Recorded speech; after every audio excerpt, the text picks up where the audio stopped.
no two hotels are the same, right? In different markets, ADR might be flat or increasing, RevPAR might be flat or increasing across the board, decreasing in some locations. What are some ancillary strategies that you've been looking at? Whether it's F&B or spa or anything else in the hotel that you've seen successful across your portfolio and that you're trying to emulate as you continue to grow? No, that's really important, and it depends on the type of services offered in the hotel and the services around them. But what's really important, we always talked about RevPAR, right? Revenue per available room, and now we're talking about TrevPAR, which is total revenue per available room. And although we refer to RevPAR as revenue per available room, we're always looking at room revenue in that calculation and that formula. For the viewers, can you explain the difference between TrevPAR and RevPAR? Certainly. RevPAR, again, it was room revenue per available room, but TrevPAR is total revenue, all revenue in the hotel, whether it's increasing the volume of sales in your restaurant, whether it's increasing the covers at your restaurant, whether it's your market or your spa or parking, all of that's important. So instead of looking at just the room revenue generated, we have so many other services and so many other ways in a lot of hotels where we can generate revenue, where we want to start measuring that in certain instances on how much of that total revenue comes from an occupied room. And we've been successful in looking at market prices in smaller hotels, right? It's making sure that the market is stocked. It's making sure that it's priced at the right price point to be able to make a profit on it, but also that it's accessible to the guest in ways where it's maybe an impulse item or grab and go.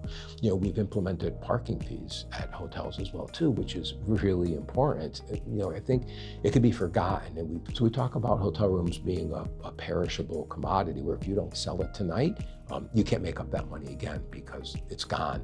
And parking is the same way.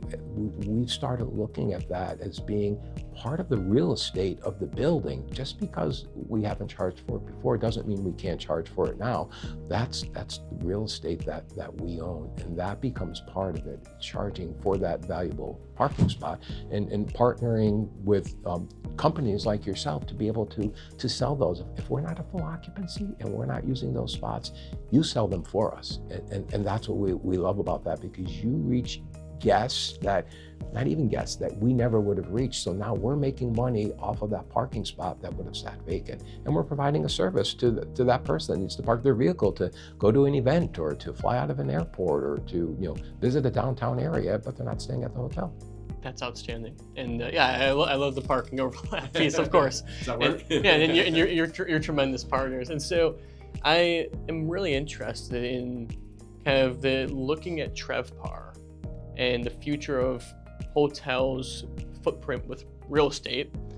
How do you see that changing the asset values, and what if you can quantify it for people who may not be as financially driven or experienced?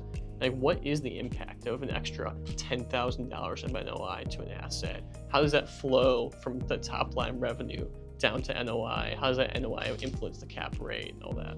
That is such a great question, because a lot of people don't realize that you're not just looking at generating more revenue. When you generate more revenue, everyone knows you're going to generate more profit. But what value does that bring to your building, right? When you increase the NOI, you're increasing the value of your business. So that changes the overall, liquidity you have in your portfolio, or how you could maybe flip that asset. And that's what it really unlocks. And people don't always look at that so quickly. That's phenomenal. And so when you're looking at revenue strategies, how much are you looking at the margins? And how do you calculate those in relation to increased labor cost? And what are the influences as you're looking at these P&Ls and these statements that are really helping you then go to the owners to talk about their asset value? So we do look at it a few different ways, right? Like we talked about RevPAR before, room revenue per available room, and a lot of companies, a lot of people look at that RevPAR. TrevPAR is more important, but I like to look at them all individually, because if I'm looking at TrevPAR or RevPAR, I'm looking at a blend of occupancy and rate.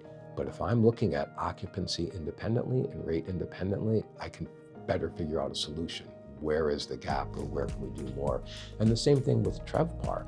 I'm looking at TrevPAR, but is parking lagging and I need to do something different? Is food and beverage lagging in one outlet and I need to do something differently?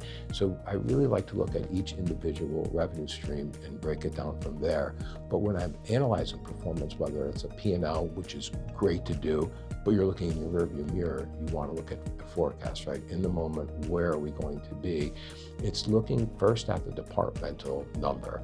I look at the percentage first, as you mentioned. Does that percentage make sense for this hotel? And after I look at the percentage, I look at the raw dollar amount, because that's what's really important too. That percentage can be skewed by that top line number for that size hotel, but I look at the raw dollar number. And then after I see what departments stand out, then I'll scrutinize those departments for line item expenses to see where there could be a challenge, where we could do better, and how we could improve performance.